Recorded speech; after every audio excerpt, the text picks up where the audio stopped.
Welcome to the class, gentlemen.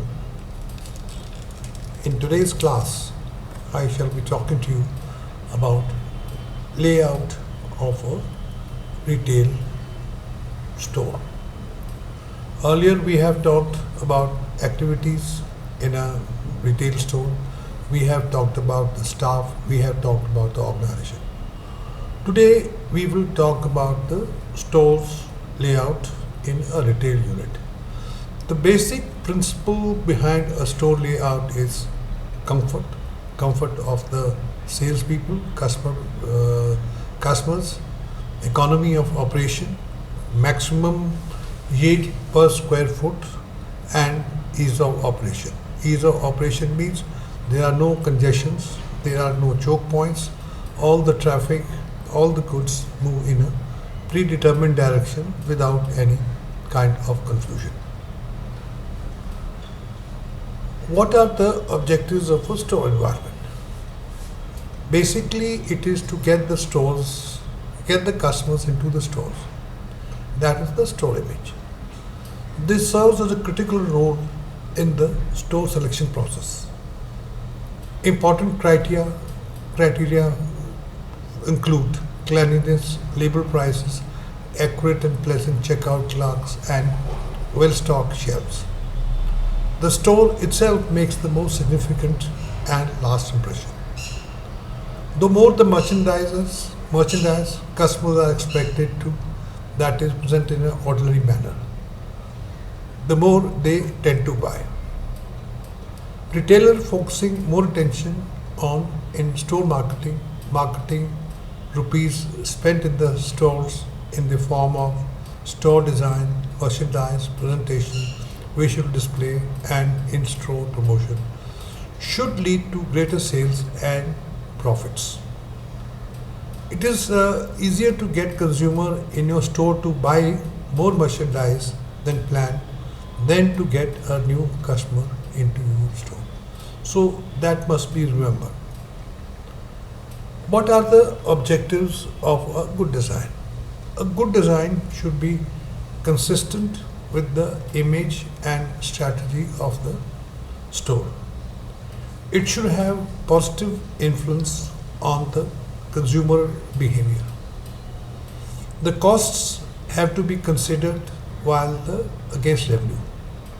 The design should be flexible. The design should take the needs of disabled and persons with special help required. Store layout and traffic flow. These are conflicting objectives. Ease of finding merchandise versus varied and interesting layout. Give customers adequate space to shop versus use expensive space productively. Both are contradiction to each other, a mismatch, and why media has to be fine. There are various kinds of designs, and for the layout, one is called a grid design, one is called covering loop, the one is called the free flow layout. They all have all their own advantages and own disadvantages. These will be considered at a later date. Then there are fixtures in a stores. Fixtures are there where the merchandise is hung or displayed. There are various kind which again can be seen on the website.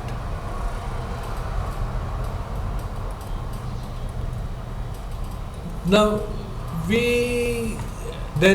there are areas within the store designed to get the customer's attention, which includes end caps displayed located at the end of the aisle, promotional aisle or promotional area, freestanding fixtures, windows, walls, point of sales,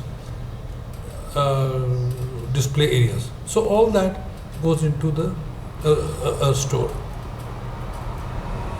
There are various kinds of fixtures which are there in the stores. Some are called wall fixtures and point of sales display. The photographs you can see on the PPTs. Then let's come to visual merchandising. The artistic display of merchandise and theatrical props used as a scene setting decoration in the store. They have several characteristics not associated with shoppable fixtures but located as a focal point or other areas remote from on-the-shelf merchandising and perhaps out of reach of the customers. Use of props and elements in addition to merchandise visuals don't always include merchandise. May be just interesting display of items related to merchandise, mind you, related to merchandise or to the mood of retailer.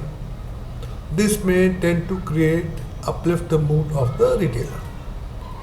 Visuals should have incorporate relevant merchandise to be most effective.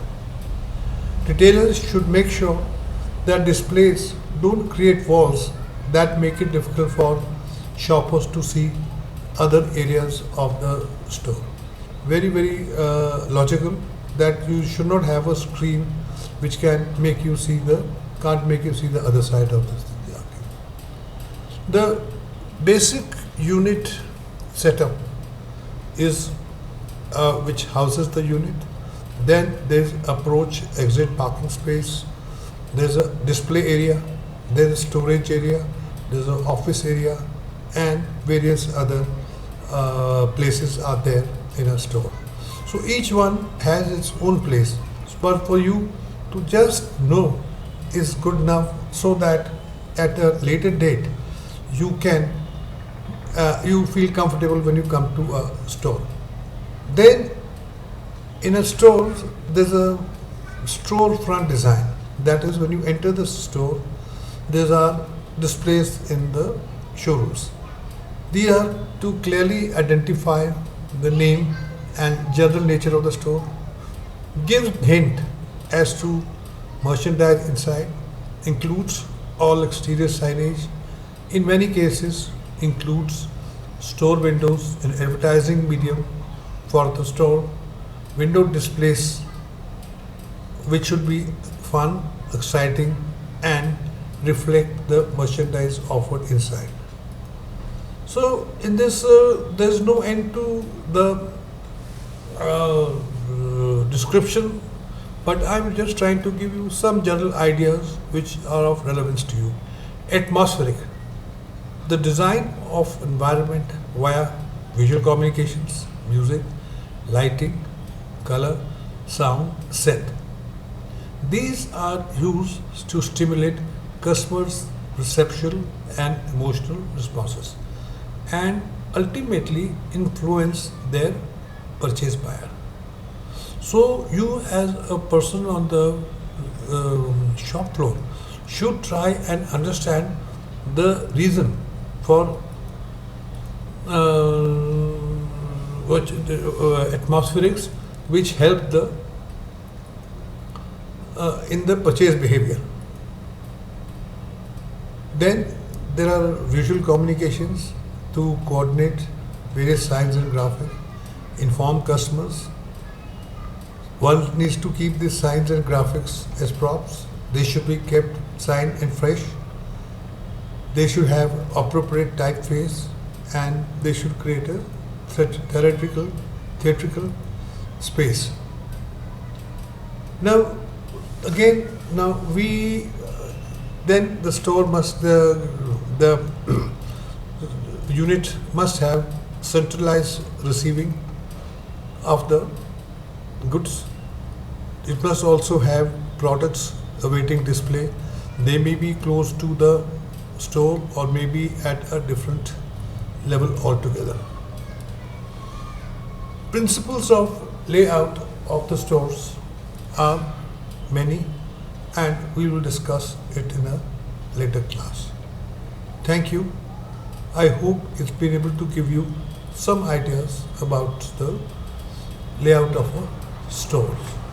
More at a later date. Thank you.